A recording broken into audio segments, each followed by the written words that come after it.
test stereo. These creatures are nothing but pure, motorized instinct. We must not be lulled by the concept that these are our family members or our friends.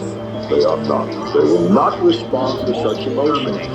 Becomes one of them. It gets up and kills. The people it kills get up and kill. Officials and newsmen at first discounted those eyewitness descriptions as being beyond belief. They must be destroyed on sight. Examinations of some of the victims bore out the fact that they had been partially devoured. Who cares what happens after we're all dead? If ever a decision needs to be made, it's now. This is the latest disclosure in a report from National Civil Defense Headquarters in Washington. It has been established that persons who have recently died have been returning to life.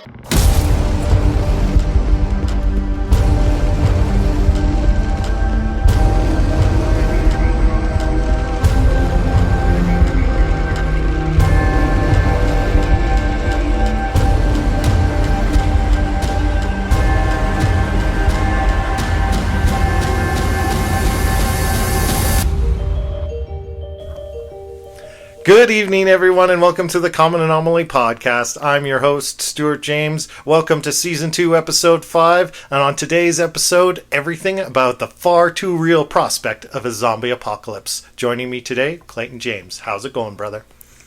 It's going all right. I'm getting there. You feeling better? I'm getting there. You got the plague this week, did you? Yeah, I ended up getting really sick after our last episode. Crazy sick. Had a fever and everything, missed a bunch of work. I came back and they started harvesting my desk for office supplies. I got mad. I flipped a table over. I was told I was causing a scene. I had to go to an HR meeting, and it's all your fault. Oh, wow.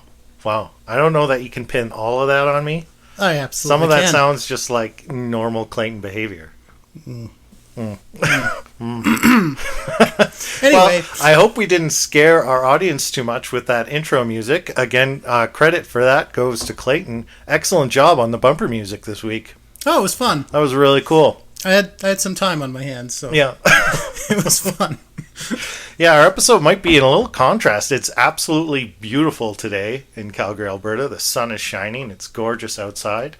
But we're going to go deep into the dark of the zombie apocalypse here, and I know we've got a lot of exciting stuff, so tell me, what have you got? What is the journey you've been on this week?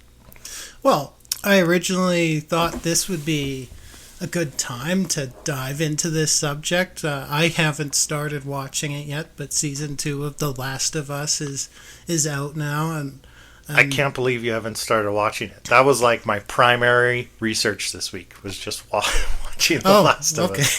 It's really good. Well, I went in a completely different direction. Yeah, so I was reading about this. This made the news a couple of years ago. This Freedom of Information Act request led to the discovery of this U.S. Defense Department document. Did you know the U.S. Department of Defense has an official plan for a zombie uprising? I did know this. It's called, what is it called? Con Plan 8888. Yes, that's the one. I have it here. Yes. So tell me about this. Well, so they claim it's a training document. Yes. And they don't actually believe there is a risk of zombies rising from the dead and attacking the living. But this is a very detailed document. I got it right here. Why would you have a training document, a military training document, if there wasn't a real possibility? Well, I think that scenario overlaps with a bunch of real-world stuff that could happen, like a war or civil unrest or a pandemic or a bio attack. It's like a hypothetical thought experiment more than a genuine plan for that exact scenario. Yeah, and it was designed as a training tool for their war planners. But it is on the book. There is an official plan for this, and I've got the document right here. It's quite dense. Okay. It's not a very long document, but it's very dense, and it references a lot of other military doctrines, and that could have led me down a very lengthy rabbit hole trying to decipher all this. So what I eventually did is I fed this document to an AI, and I wanted to create a scenario where the zombie apocalypse happens with its epicenter right here in Calgary. Oh, I like it. And I wanted the AI to just take this military doctrine and point by point just walk me through how that would play out. I love it. Very on brand for the show. Yeah. So what came out of that? That sounds like fun. The plan works very well. On paper, anyway. Yeah. But, I mean, all plans work out well on paper. No battle plan survives contact with the enemy, though. But initially, yes, the whole thing gets sorted out in 72 hours. Wow. Yeah. But compromises are made.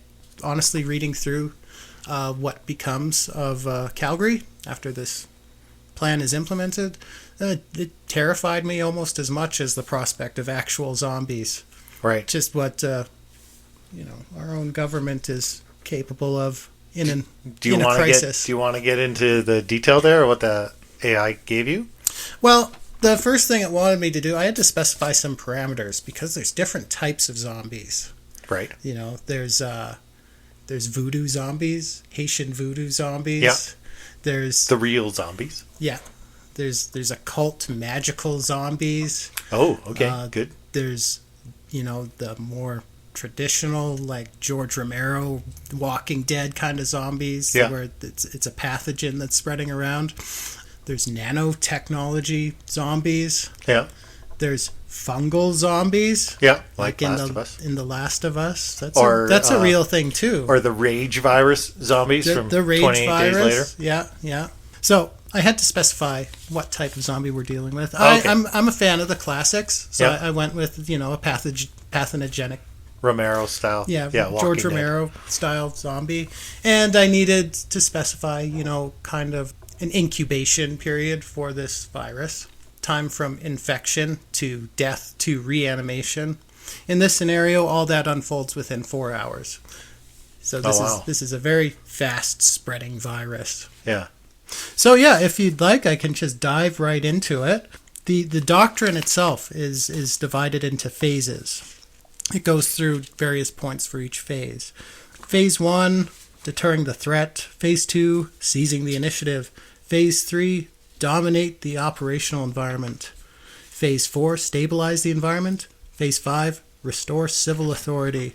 So yeah, do you want to just start right at the beginning? Phase 1? Let's dive right into it. How would this play out in Calgary?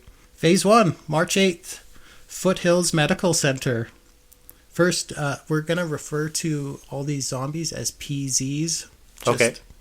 That's how the document defines it, pathogenic zombies. Yeah. Yeah, March 8th, Foothills Autopsy Suite. First confirmed PZ. A crash victim cadaver reanimates in Foothills Autopsy Suite. Bites 2 technicians. Internal lockdown initiated. RCMP sets up mobile blood testing checkpoints along Deerfoot Trail. Anyone with a fever is diverted to pop-up isolation ward at McMahon Stadium. We'll get more into McMahon Stadium later. They do some pretty dark stuff ends up happening at McMahon Stadium. Yikes. Okay. Citywide public messaging frames the event as an aggressive hemorrhagic virus to maintain civil order while discouraging movement. Now that's already, we can see a psyop beginning. Right. Yeah. Already our government's not being straight with us. And we're only one day into this. That's phase 1. They've identified some sort of virus is reanimating the dead. Yeah. Yeah. We've had our case 0. Yeah. It started to spread. They've set up blood testing. They've started to quarantine. They've started public messaging. And this lasts for a few days.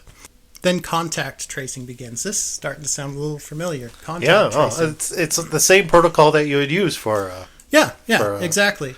A pandemic. Yeah.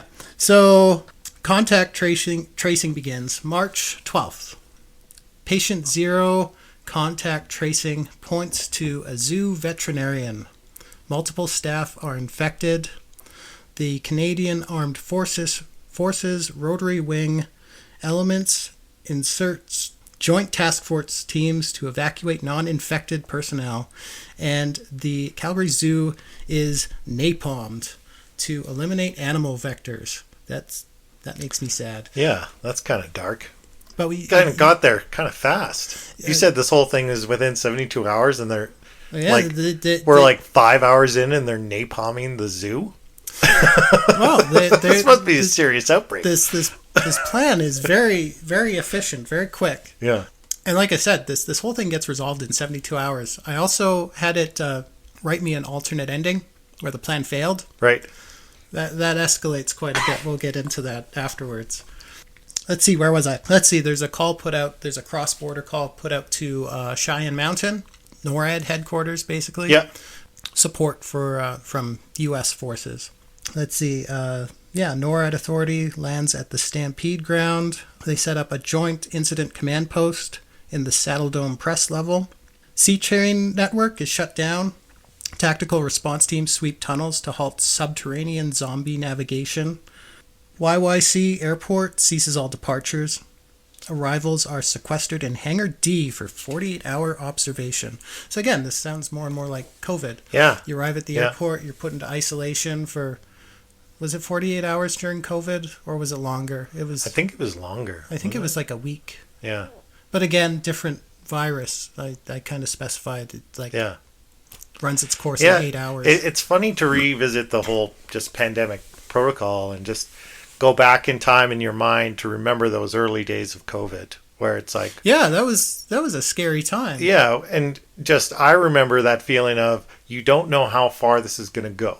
Yeah, you didn't know if this was just going to keep getting worse, and if the world was really going to turn very quickly into a bad place. And I think that anxiety was there in the moment. Once we're past it now, you kind of forget, and we're like, oh well, COVID didn't turn out to be that. But there was a period of time there where you just didn't know. Yeah, it kind of felt like the world was ending. Yeah, it really did. I remember the conversations I had with neighbors and stuff around that time, and yeah, there was definitely this really intense anxiety in the air. Like, is this the thing we've imagined in pop culture, but you never thought would really happen, sort of thing, kind of finally happening. It's crazy we all went through that together. Yeah, and here we are, a few years later, and it still feels like the world is about to end, but for entirely different reasons. Yeah. It feels like the world's always going to end for some. There's something always right around the corner. They've been predicting the end of the world for the past. As you started going through these plot points of this outbreak advancing, it's funny that you went this route where you decided to play with AI and get it to give you this scenario, where I sort of did the same thing, but not in the same way. I didn't go to AI, but I was like, you know what I'm going to do? I'm going to play Plague Inc. I'm going to do a round of Plague Inc. Oh yeah, I love Plague Inc. Mobile platform game. That if you don't know it, go check it out. It's still a really good game. It's super simple. It's just a strategy game, but basically you play as the virus. So you get to kind of program your own style of virus, whether it's fungal or bacterial or what have you, and give it certain attributes. And your goal is to try and wipe out humanity. Mm-hmm. And as you go along, you gain points by the more people get infected, and then you can evolve your virus to have different qualities. Yeah. And there's actually a zombie virus scenario. Yeah. And it gives you those plot points along the way as it develops. And as more people get infected, and then people start working on a cure, and the more advanced the disease gets, the more threatening it becomes to the world, the more aggressively cure kind of meter goes up, and now you're in kind of a race between trying to infect and wipe out as much as humanity as you can before humanity reaches a cure. It's a really fun game, kind of dark, but it was the same idea. It's the exact same idea where you get to model out the progression of a disease like this. Want to hear a funny story about Plague Inc? Yeah. I was coming home from a trip to Montreal. Yeah. And on the way back, we had to make a stop at the Toronto airport. So I was stuck at the Toronto airport, 2 or 3 hours waiting for my flight back to Calgary.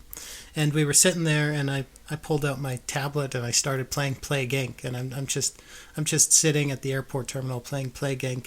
And I'm just kind of muttering to myself about like spreading this infection and tapping away on my tablet. And airport security immediately came and grabbed me and said, "You need to come with us." And they swabbed me to make sure Swabbed you? I wasn't spreading. Did they go any- through all your stuff looking for like anthrax or something? Yeah, they Like- went through all my stuff, but they swabbed me down. They needed to make sure I wasn't spreading any pathogens. I'm sure you explained to them it was just a game. Yeah, but they didn't believe me. I can see that. If you're airport security and you see this kind of sketchy looking dude about to I'm get not on a... sketchy looking. Well, you could look sketchy looking. If your beard was really, I did have a pretty long beard at the time. and then you've got your tablet out with a map of the earth. I totally did. And plague being spread everywhere. Yeah, you might raise a flag. Yeah, they. Yeah. Okay. So, pro tip: don't play Plague Inc. in the airport. Or don't In the airport terminal. mutter to yourself while you're playing it. Yeah. Yeah. How long ago was that? That was jeepers. That was over 10 years ago. Oh, okay. Okay. Yeah. So we're still very much, people's mind was still very much in the post 9/11. Yeah. Okay. Good story, though. Good story. Today's episode brought to you by Plague Inc. Just kidding. We're way too money. small to have sponsors. But yeah, if someone's listening out there that wants us, give us free money, by all means. Okay, sorry to interrupt. Let's go back to your Calgary is burning scenario. Okay, we just went over the week of March 12th, sequestering people in the airport hangar for observation. Okay, moving on to Phase 3, dominating the operational environment.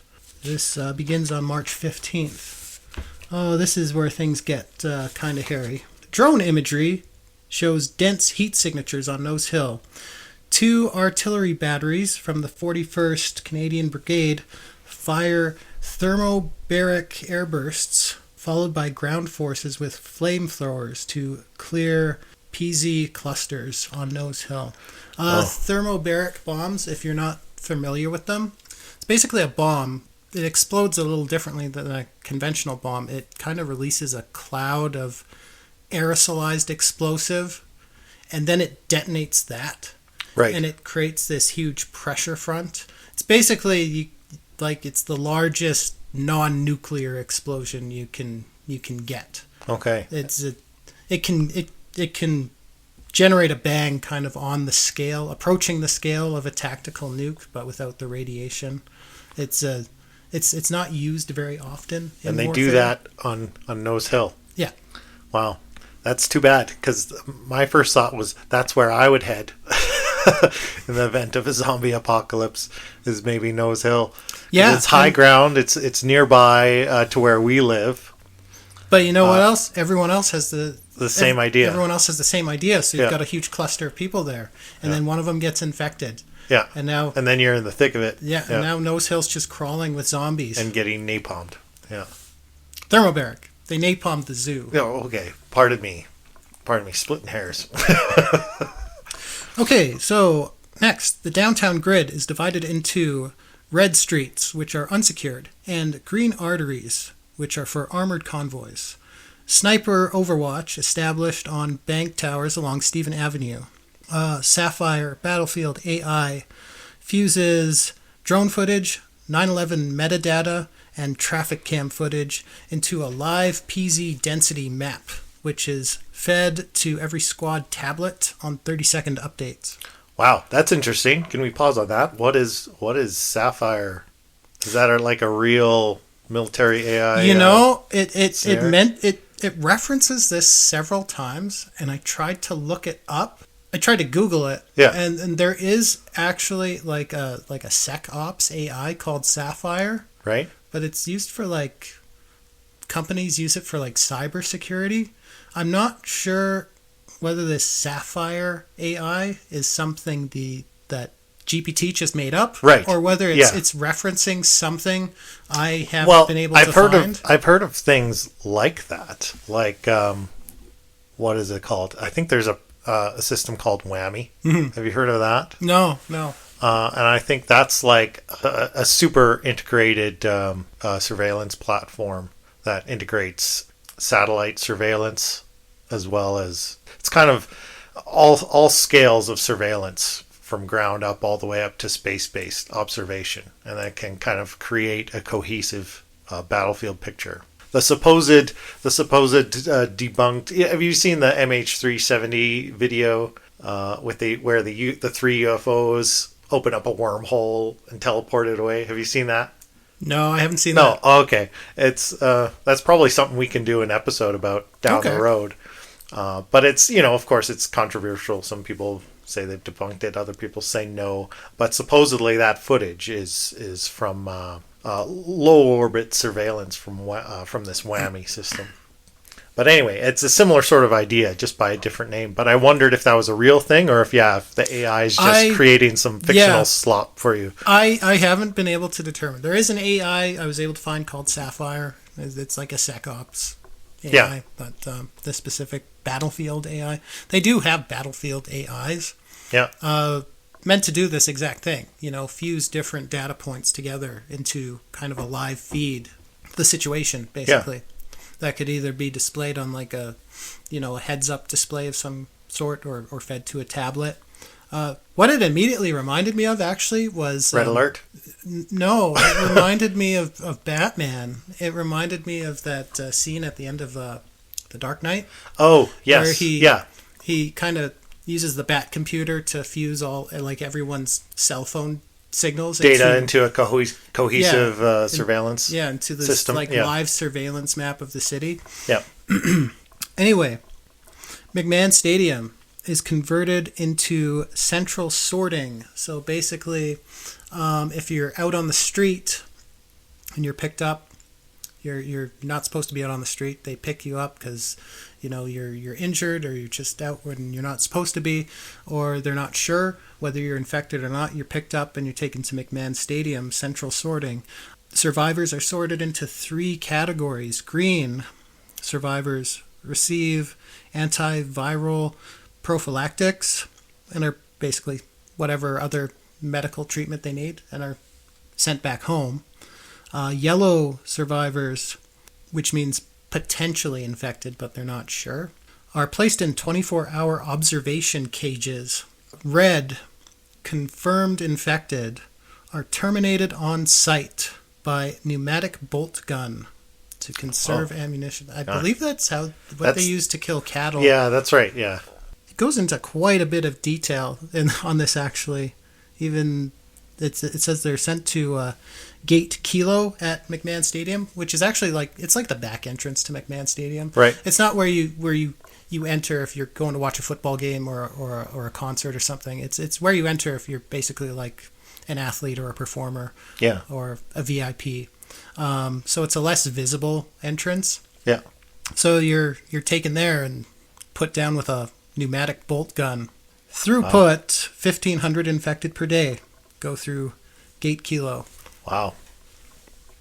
And it's like you see that a lot in fiction, but it does make sense that sports stadiums would serve as kind of encampments or processing centers for this sort of thing, just because of the way they're built. They're kind of built like fortresses. Yeah. Where you've got kind of very controllable points of entry and exit.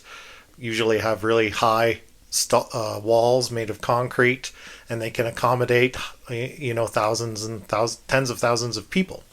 Mm-hmm. And with facilities to do so, right? So it makes a lot of sense. Well, a lot of infrastructure gets repurposed in this plan. Anyway, moving on. Canadian Armed Forces engineers erect concrete Jersey wall chokes on Bow River bridges to limit lateral PZ movement. Moving on to Phase 4. April 1st. We're on to April 1st. Street-by-street sweeps continue, pushing remaining zombies north into a controlled kill box spanning Nose Hill to Country Hills Boulevard. Crowfoot Crossing, just down the street from us here. is purged, disinfected, and repurposed as a logistics depot for food and fuel. Phase 5, May 25th. So this operation has been going on for a while. I probably misspoke when I said 72 hours before. That was 72 hours between when they discovered the infection and when military operations began.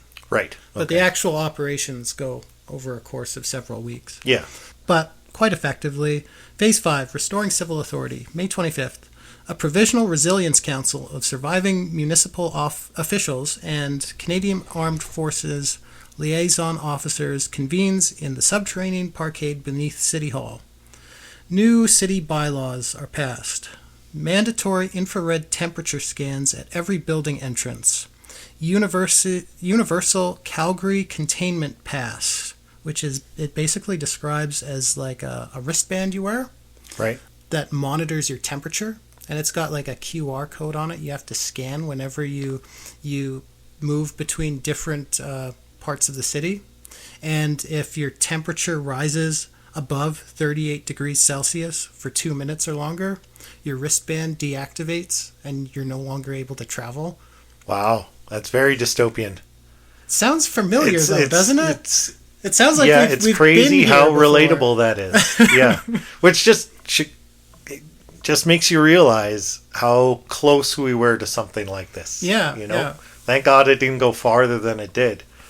But it's crazy that we all have this kind of frame of reference for this now. Anyway, Operation Dead Chinook, that's what they called the operation, is declared a success. A public commemoration takes place called the Night of Ashes, which marks the zoo incineration and the thermobaric bursts over Nose Hill and honors the families of the lost, the casualties and the first responders. There's a candlelit vigil at Fort Calgary. This is actually outlined in the very specifically in the document as kind of a post-disaster morale booster. It's important to have some sort of commemorative ceremony. University Industry Task Force launches Project Hollow Ember, researching viral attenuation to create a live virus vaccine, ensuring Calgary can reopen to surrounding municipalities without fear of reseeding the outbreak. Compassionate use vaccination is authorized. So, that's the end of the scenario. That's really cool. Really kind of fun, but also kind of macabre to put it in the context of looking at our own city and how events might unfold on the ground for you and I if we were caught in that situation. I found a lot of that. Like, it was scary just how some of that was. It was so relatable to what we all went through with COVID, but it was just taken to kind of the next extreme. Extreme. But I thought some of this was just so scary. You show up at McMahon Stadium and they take your temperature and you might be put down on site with a bolt gun. Yeah, if the scanner just gets your temperature wrong or something, right? Yeah. We all went through that too. Did you have that at your work where you had the little scanners and you had to get your brain zapped every morning to see if you had a fever or not? No, did you do we that didn't have work? that at my work. I remember they had that at the grocery store for a while. Like, did they have the grocery store? Yeah, like just for a brief period, you had to get your temperature zapped to enter the grocery store for a while. Oh, I don't know that I don't remember that. We did it at work for a long time. Yeah. I know. At work, no, I didn't have anything that extreme. I did have to get like a COVID test twice a week. Right. And I kind of had to like sign a waiver that like a declaration that like I'm not feeling sick. Yeah, we had that. It's like everyone had to sign this a memo that you had every morning saying you were non-symptomatic or whatever, and you have to sign it every morning at the beginning of every shift. Yeah. It was nuts. But imagine just dialing that up just a couple more notches, and you got these wristbands that are constantly monitoring your temperature. And if you get a fever, your you're locked down, wristband deactivates, and you're you put can down no longer, like cattle. Yeah. Well, maybe it doesn't go straight to that, but you can no longer travel. So, Well, that's really great. I mean, okay, so we've gone through the scenario, we've gone through the hypothetical kind of series of events. the plan is successful, but leads to kind of a dystopian future. Yeah, well, and for the foreseeable future. And you can see why society would shift in that direction.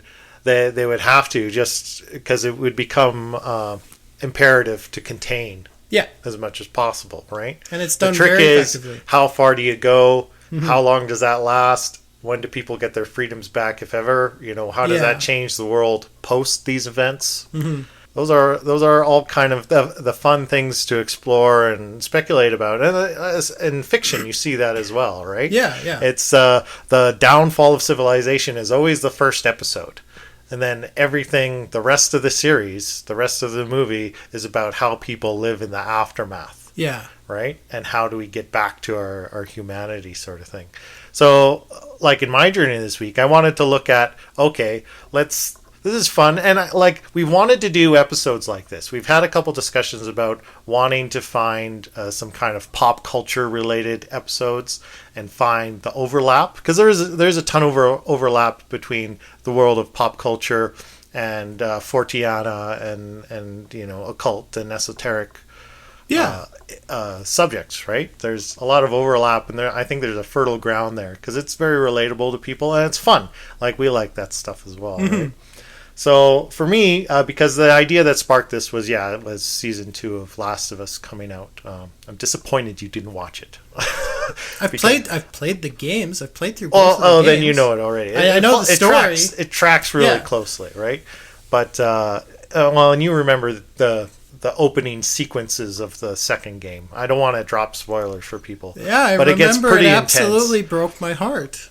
It gets pretty intense pretty quick, and the show is amazing. But I wanted to look at, okay, so let's start there and explore, is there any real truth to or potential to that particular kind of outbreak, a fungal virus? In the show, it's specifically Cordyceps.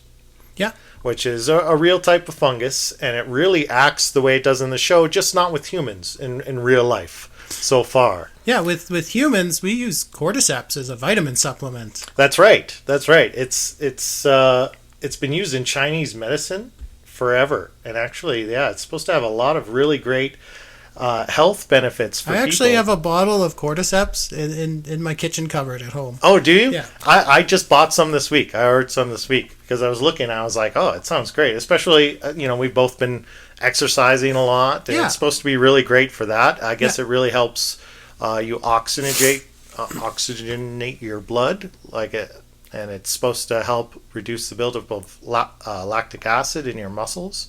So it helps your circulation, it helps your respiratory system. Did you see it's also known as Himalayan Viagra? I did not know that. Yeah, apparently it can really help with sexual endurance and performance and increase sperm counts. Well, I think that was the moment where I dragged and dropped it into my cart there online. But I took some this morning, and I had a great workout. It's phenomenal. But it could turn you into a zombie. Yeah, maybe. We'll see. If you're an ant. Yeah. Or a spider. Yeah. Did you want to talk about zombie ants? Yes. Zombie spiders? Yeah, absolutely. Because, Cordyceps, that's kind of a broad term. Cordyceps actually consists of 400 different types of fungus. Yeah, that's right. And there is a specific type called, I'm probably going to pronounce this wrong, Ophiocordyceps, which exists in kind of tropical rainforests around the world. And what it does, it releases spores, much like in the show, The Last of Us. These spores will land on an insect, like an ant. Yep. And it'll start to grow, and it'll actually burrow right through the ant's outer shell as it grows, and it'll grow these tendril structures within the ant's body. Yeah. But it'll spare the ant's brain because it wants to keep the ant alive. Yeah. But it'll release these mind-altering chemicals within the ant, which alter its behavior. and it will influence the ant to climb up to, a tree or some other plant until it reaches just the right kind of spot where it's getting the right humidity and the right temperature for the fungus to reproduce more efficiently. Yeah. And then it'll force the ant to clench down with its mandibles on a blade of grass or wherever. They call that a death grip. It'll influence the ants to just clench down on something so it'll stay there. And then the fungus starts replicating very rapidly.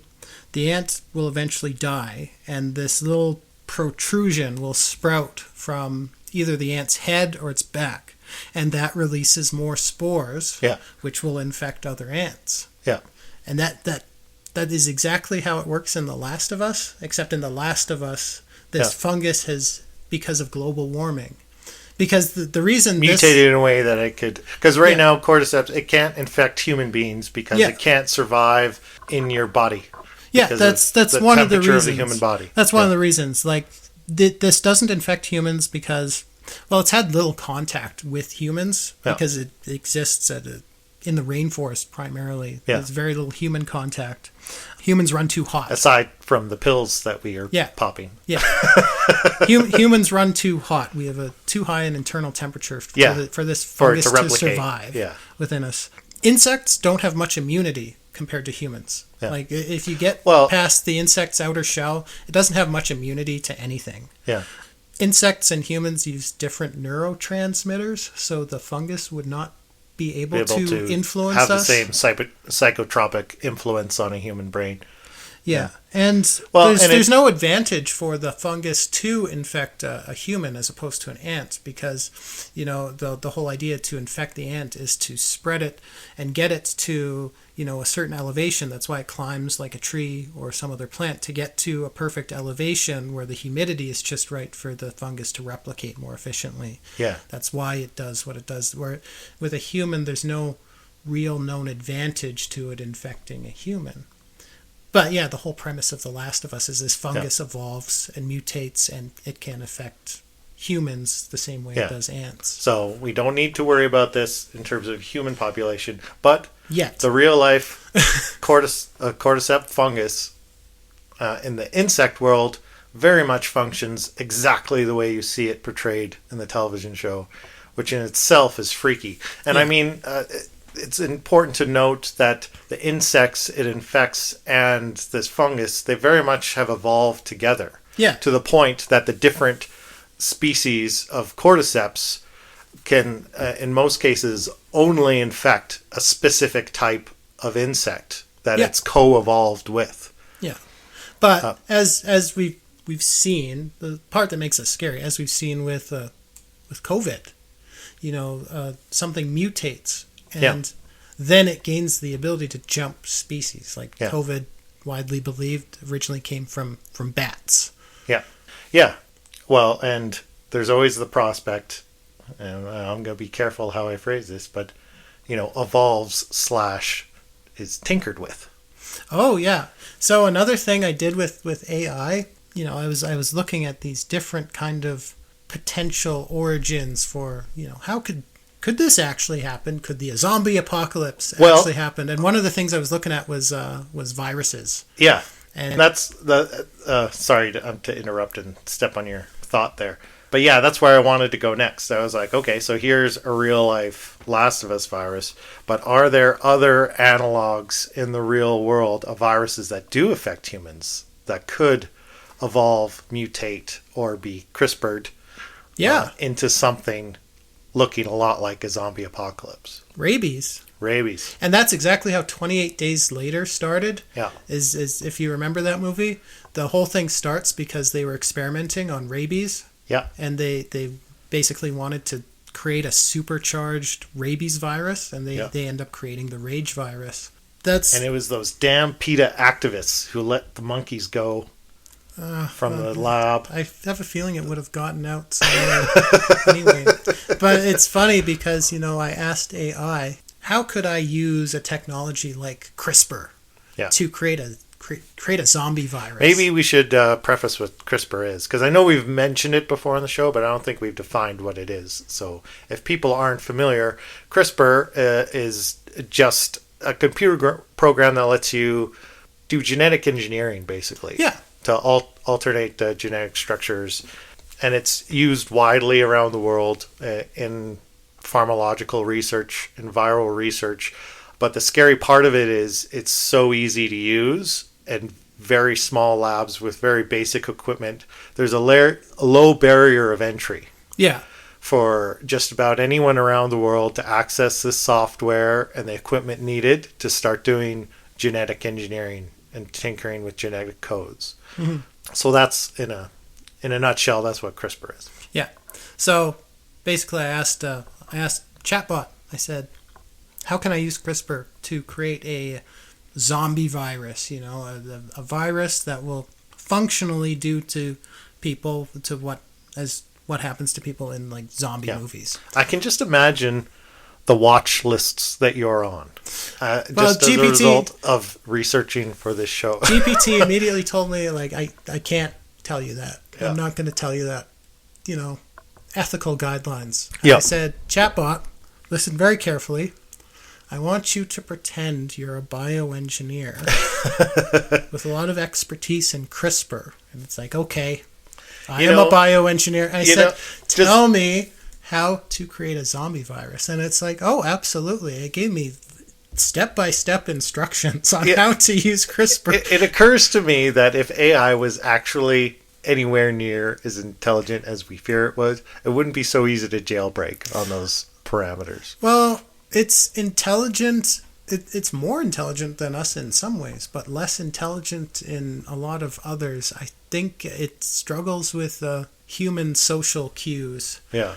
But yeah, it immediately recommended that I make some, very slight tweaks to the rabies virus. The rabies virus, that's your best bet. Yeah. That's Did your golden you ticket. do any research just on basic rabies virus? It's horrifying. Yeah. It's a terrifying disease. The most horrifying thing I always found with rabies is, if it progresses to the point where you start displaying symptoms, it's almost 100% lethal. You're dead already. Yeah. You're dead already. You just don't know it. Actually, there is only one documented case of someone surviving rabies once it's progressed to the point of symptoms. Only one person in all of history has actually miraculously survived that. Yeah. And I mean, thank God there's a very effective rabies vaccine, which works both prophylactically and as a treatment. Yeah. So if you are bitten and infected with rabies, you can get the vaccine post-infection, and it works very reliably. Yeah. But the effects, like you say, of the illness is almost 100% deadly. Yeah. But so if it did mutate into a version that, say, was far more transmissible than the current, that's or had like a longer incubation. That's what the AI recommended to me. It recommended, like, first step, make it more transmissible, make it so it's airborne. Yeah. Make it so it's airborne. Make it so modify it so it keeps its host alive a little bit longer. Yeah. And basically just amp up all the behavior modifying aspects of it. And the reason why, this rabies comes up so much in discussions, around zombie viruses is that it looks exactly like zombification in a lot of ways. Yeah, someone, who's symptomatic with rabies, they'll become incredibly aggressive. Yep. They'll have bouts of uncontrolled rage. They'll be delirious. They'll be hallucinating. They'll develop an intense fear of water. Yeah, I actually watched a video of a guy with rabies in clinic, like being supervised by doctors. But it was just a little video displaying the aquaphobia, and you can see they hand the nurses hand this guy a glass of water, and he wants to take a drink, but it's like as he tries to move his hand with the cup of water closer to his face, he just starts convulsing and pulling away from it uncontrollably. And it struck me as very much like the ants and the cordyceps. It's like there's something affecting his neurological symptom, even though he wants to take a drink of water. Yeah. Something is getting in the way and preventing him from executing that function. And even he gets to the point where he gets like a gulp in his mouth, and it's like he can't even swallow because it's so challenging, right? It is really disturbing to see. If I can find it again, I'll link to it in the show notes. I think I found it just on one of the links through the wiki on rabies. But yeah, just really terrifying. It really is the closest analog we have to a real zombie virus. Luckily, it just doesn't exist in a form where it can spread widely. Yeah. But it is taken very seriously. I had a stat. Oh, I hope I didn't lose it.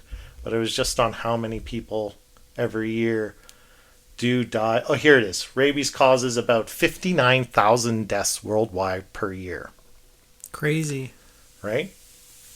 So you can imagine, if something just a little more virulent, a little more transmissible, that could be a real issue. My whole conversation with Chatbot here, it really drove home the point where, like, modifying, you were saying it's so scary how low the barrier to entry is to using a technology like CRISPR. Yeah. And apparently, if you can get your hands on some rabies virus, it wouldn't take that much to modify it so it was more transmissible. It just makes me wonder, is someone out there, some terrorist organization, some government trying to weaponize this? That's the fear with CRISPR, right? And that's why we mentioned that low barrier of entry. And it just makes it super easy for people with bad ideas or ill intent to be empowered to do that sort of thing, right? And also, there's other examples besides rabies. Like, I quickly stumbled upon zombie deer disease. Mm-hmm. So that's not its official name. That's kind of a chronic wasting disease. Chronic wasting disease. It's a lot like mad cow disease. It's a prion disease. So it's the result of misfolded proteins. And it kind of has a lot of the effects that you would expect to see from a zombie. It affects the brain and cognitive function. You get severe wasting of the body, delusions, blank stare, listlessness, difficulty swallow, excessive thirst. And in zombies deer disease, it involves a loss of a fear of humans, right? So you see these behavioral effects with these kind of diseases and viruses where it seems like it almost is affecting the mind, the mind of the person or animal infected, to put them in situations where the disease will more easily spread. And there's a similar, I just remember this, I don't have it in my notes. There's a similar pathogen all cats actually carry, or most cats actually carry, and most humans are actually infected with it, though they don't know it. And basically, behavior to basically make you want to be around cats. Crazy. And it infects mice. Yeah. It infects mice because the virus reproduces very effectively in a cat's digestive system. Yeah. So it'll initially infect mice, and it will modify the mouse's behavior so that it loses all its fear of cats and actually wants to be around cats. Right. The cat will eat the mouse. The virus will replicate very rapidly in the cat's stomach, and then it'll lay in the cat's droppings and infect more mice. But it also infects humans, and it actually produces very, very imperceptibly subtle behavioral changes in humans. And actually, the only effect really is it gives humans a greater effect for cats. Interesting. So I've owned a cat. I used to own a cat. So I'm probably infected with it.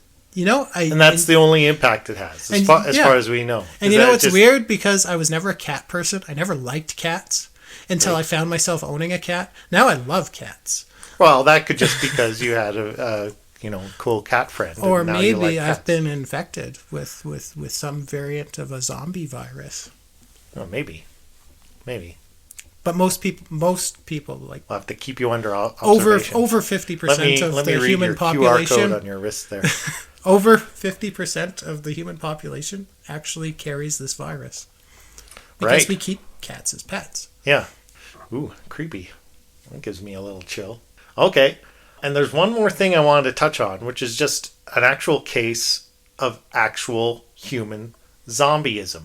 Yeah, this is where that word comes from. Is from voodoo. Yeah.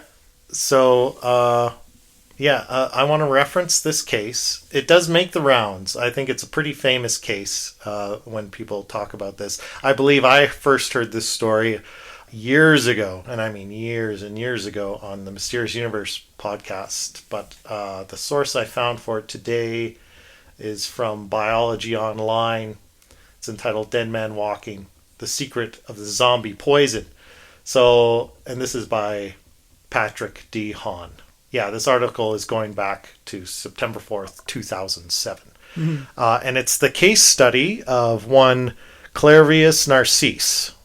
And so this gentleman, we're in 1962 here. Mm-hmm. April 30th, 1962, at 9:45 p.m., Clairvius Narcisse checked himself into hospital in the town of Deschapelles, Haiti. He appeared to have been severely ill, suffering from digestive disorders. He was coughing up blood.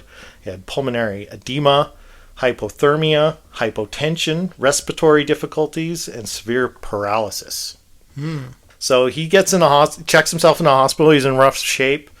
His family is contacted, and his sister comes to see him. He's in hospital for only a few days. The morning of May 2nd, he's pronounced dead and buried subsequently the following day. Yeah, he dies, he's buried, he is mourned by his family. He's mourned by his family. At this point, no one's really sure what happened. He was just severely ill in a number of ways and died due to his illness. Fast forward 8 years.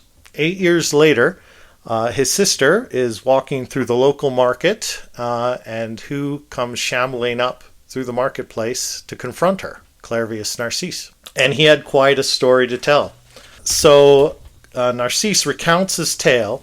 So he describes the feeling of dying, in air quotes there, and he described it as like ants crawling over his skin, and his skin just burning and itching incredibly, and then getting to a point of being completely paralyzed, right? So he could not move or speak, but he was fully lucid and conscious when the doctors declared him dead, and he felt the sheet being pulled over his face, and he was totally aware as he was put into the coffin, and he had a scar on his face that he says is from one of the coffin nails being driven through and into his face. Oh, wow.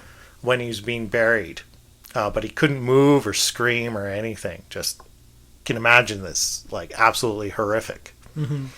And then he's not sure how long he was buried, but he was buried alive, essentially. Yeah. For some time, and then somebody comes along, a voodoo witch doctor digs him up. He's subsequently beaten into submission and dragged off to a sugar plantation. And that's where Clairvius Narcisse would spend the next 2 years of his life in kind of a dreamlike stupor, barely being kept alive with one small meal a day that was probably laced with a specific concoction of drugs that kept him disoriented, again in kind of a dreamlike state, and very suggestible. And so this is, I guess, maybe a common practice, but it's a well-documented practice within Haitian voodoo. Yeah, they got these, they're called bokors.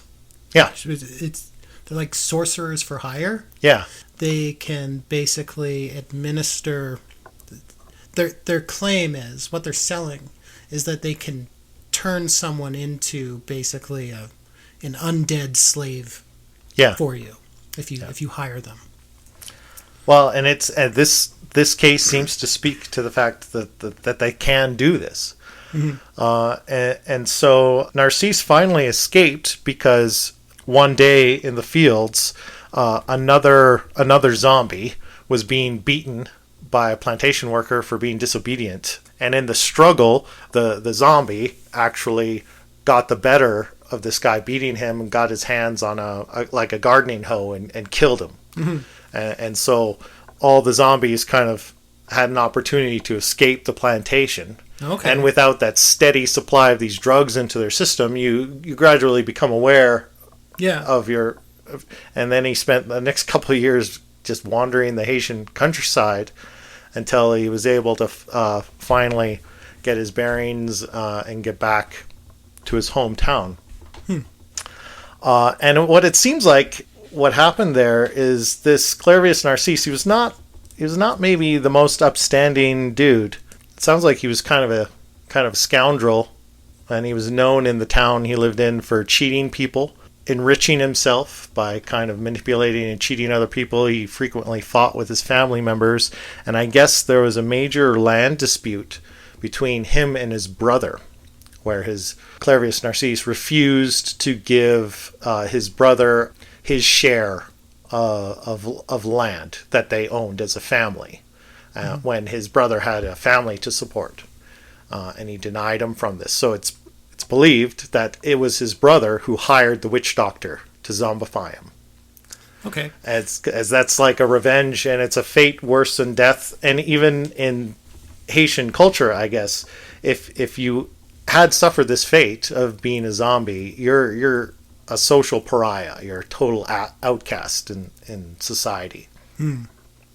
Not even while you're in the zombie state. If you're like him and came back, you're a total pariah.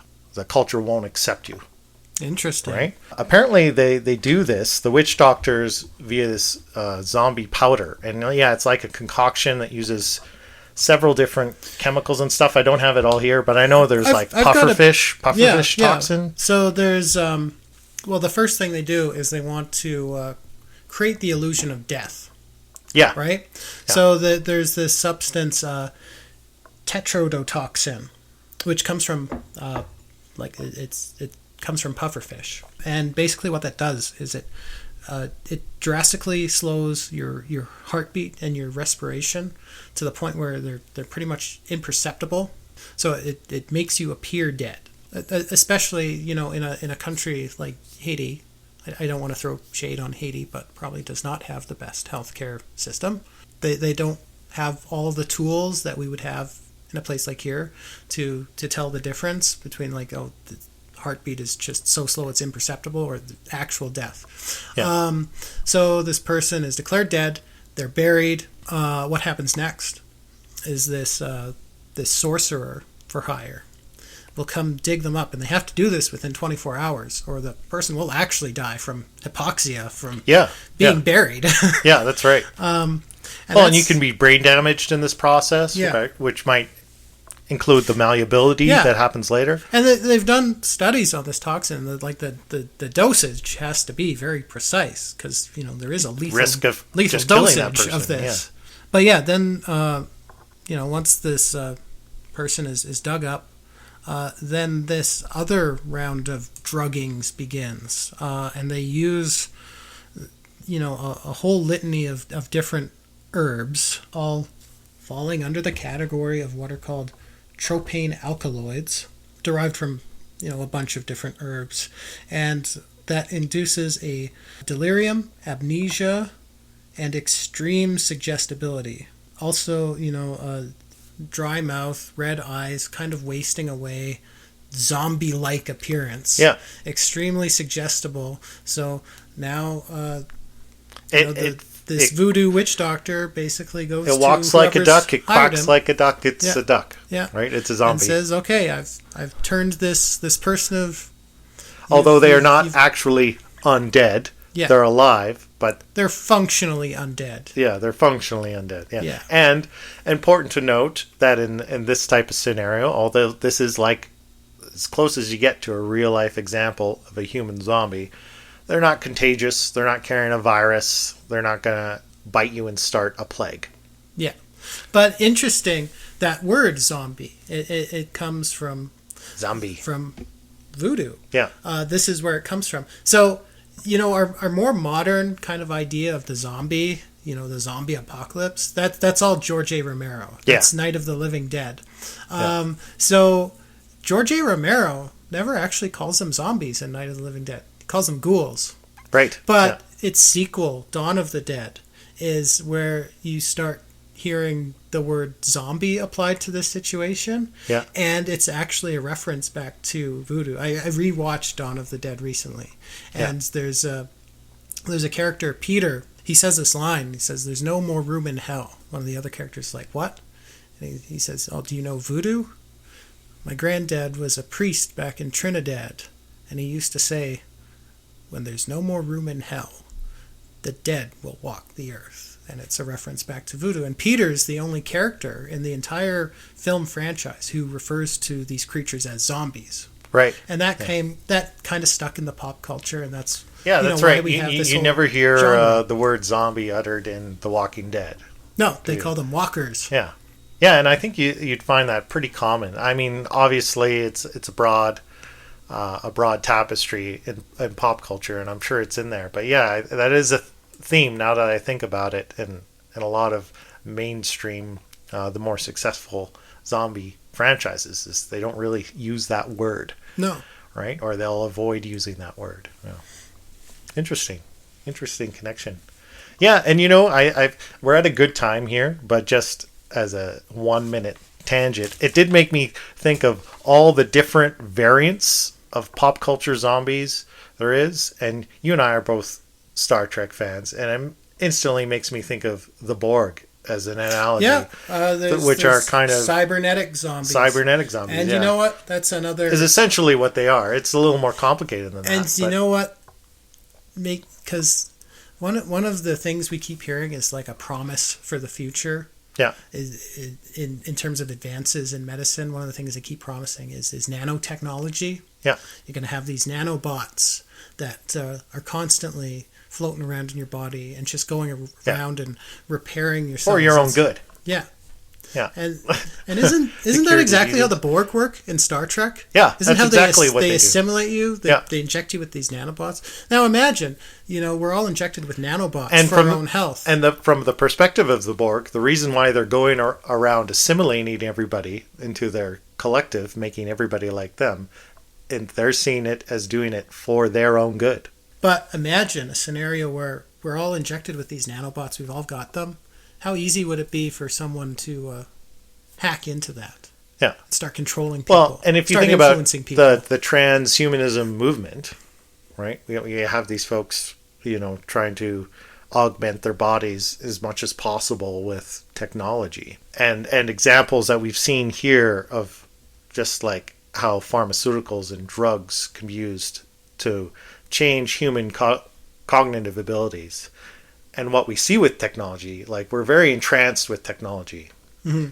Like I try to avoid social media as much as I can, but the whole Reels thing, it sucks you in. Like you can lose hours just by like, oh yes, that's a cute cat video. It always wants and you then to before just you know watch it, you've lost 2 hours of time mindlessly scrolling. Because they're like 20 seconds long. So and imagine you that. Just watch one more. Further imagine that a couple steps down the road, perhaps augmented by drugs to keep you in this kind of complacent stupor. A lot of people would argue that's the purpose of social media and the kind of ways we consume media now is to encourage a kind of complacency. Yeah. And then just get you hooked on that steady stream of dopamine hits. Yeah. To keep you compliant, it's exactly what it does. If you've used it, you know it. You've had that feeling. Yeah. Where you've blown way more time than you intended. Yeah. Just scrolling away, right? So I could totally see that just getting out of control, and maybe we end up in a world like The Matrix or Star Trek's Borg, where we've kind of been sucked into a cohesive organism that's bigger than us. And resistance is futile. Yeah. I don't know. Weird tangent there. Yeah. But anyway, Well, fun stuff. Just kind of to wrap up, I just kind of want to circle back to Con-Plan 8888. Yes. And the scenario I went through in Calgary, it was just focused on one specific type of zombie, but we've talked about all these different kinds. There are actually contingencies in this plan for an army of voodoo zombies attacking. Right. For like, occult zombies like the Evil Dead's Deadites. Right. For cybernetic zombies. There's all these different contingencies in this plan. But the plan works very well. So we're pretty safe. They got this really good plan. And as we saw, infection to the beginning of kinetic action, 72 hours. It was very effective. Calgary was saved with, I think the total death toll in that scenario was just shy of 15,000. Oh, really? Yeah.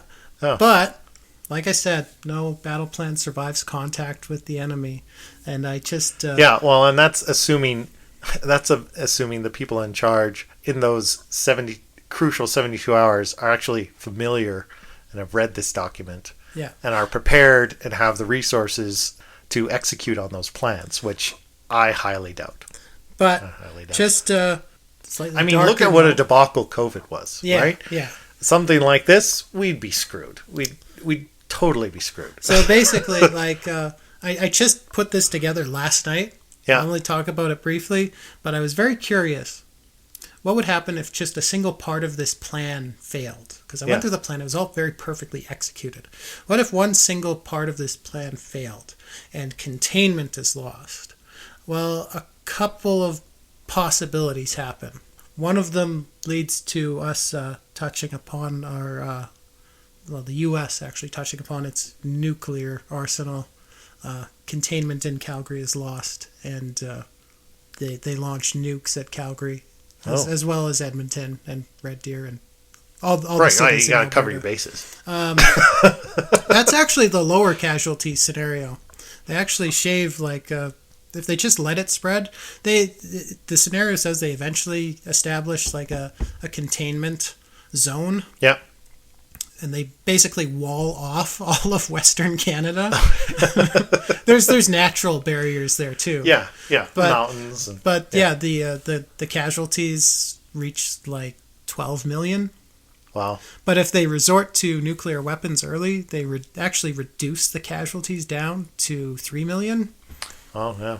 But anyway, it's good we have these plans, but they rarely go the way we think they will. Yeah, hopefully they're never necessary. Let's knock on wood on that one. But anyway, okay. That's good. You got anything else? Any aces up your sleeve before we wrap things up? Aces up my sleeve. Do you know how sick I was this week? Sorry, I just wanted to see if you had anything left. I wasn't trying to pressure you into we're at a good time. We can wrap it up. I made it here at all today. I know we were supposed to ghost hunt today. We were supposed to record this yesterday and go ghost hunting today. Yeah. We couldn't do it. I'm still kind of recovering from all this, so I really didn't feel like. But you know what should help with that is go take some of your Cordyceps. That's the thing when I was out, because I really clued in when it's talked about its respiratory benefits.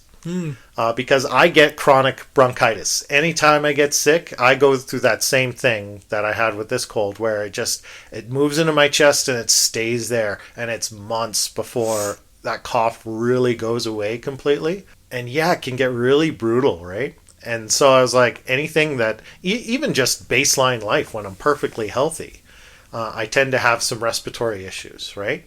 Mm-hmm. And that's why I really wanted to get back into fitness and improve my cardiovascular fitness, is because supposedly, again, this is not medical advice. We're not telling anybody to go take a supplement or whatever. Take your Cordyceps. No, we're not saying that. But maybe you should try it. Yeah, I ordered a bottle. And it sounds like it's supposed to be really good for exercise. I guess there was a Korean, I think it was Korean, maybe it was a Japanese Olympic track team that just blew it away in the Olympics one year, and their coach said it was they had the whole team on Cordyceps, and that was their secret sauce. I don't think I ought to take the Cordyceps that are sitting in my house. They've been sitting there a long time. Yeah, they probably if they've got any fruiting bodies sticking out of them, maybe you want to avoid it. They've been sitting there probably since the last time I got all jazzed up about working out again. Yeah. And that's probably been a few years. Yeah, maybe not. Maybe get a fresh. Yeah, maybe. They might actually turn. You might into a become zombie. patient zero. Yeah. On us here. Yeah. Self-fulfilling prophecy. Okay. All right. So I think just before we go, we do want to announce a bit of show news. We had kind of teased we're working on a project. So yeah, we're building a proper website for the show. So a lot of you, if you follow us on the RSS homepage, that gives that's part of the service with the hosting service RSS. It gives you a basic web page that's just a one-page deal, but it's through RSS. So we've actually got our own domain now. So you can find us at thecommonanomalypodcast.com now. All one word. .com.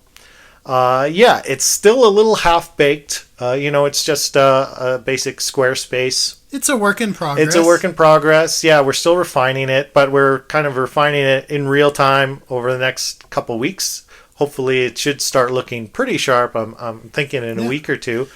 And there's also a cool new home for our friend Loeb on there. That's right. Yeah, that's right. So yeah, I think there's been a lot of listener interest in Loeb. Yeah. In our friend Loeb, and I thought it would be a cool idea to have some Loeb composed companion articles for all our episodes. That's right. Yeah, and they're really cool. Actually, that's one of the main drives that led us to finally pulling the trigger on doing a website.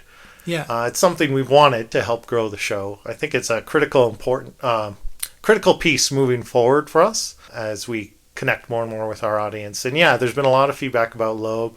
And yeah, it's actually kind of cool. And I did some private sharing with just kind of friends and friends of the show, just to get some feedback. And one of the things that came back is people are really like the letters from Loeb page. So yeah, do go check it out. If you're looking at going, this website's a little rough around the edges, don't worry, just come back in a week or two, and it should look way better. But yeah. I'm looking forward to reading what Loeb has to say about this episode. Absolutely, yeah, absolutely. Okay, with that, I think we gotta crack a beer and go enjoy some of the sunny weather that we're being blessed with this weekend, and forget about this zombie stuff. So, hoping everybody else out there is having a great weekend. Hope you enjoyed this episode, and join us again next week. Back in the Anomaly. Have a good night. Do you want to say good night? Good night. Thank you.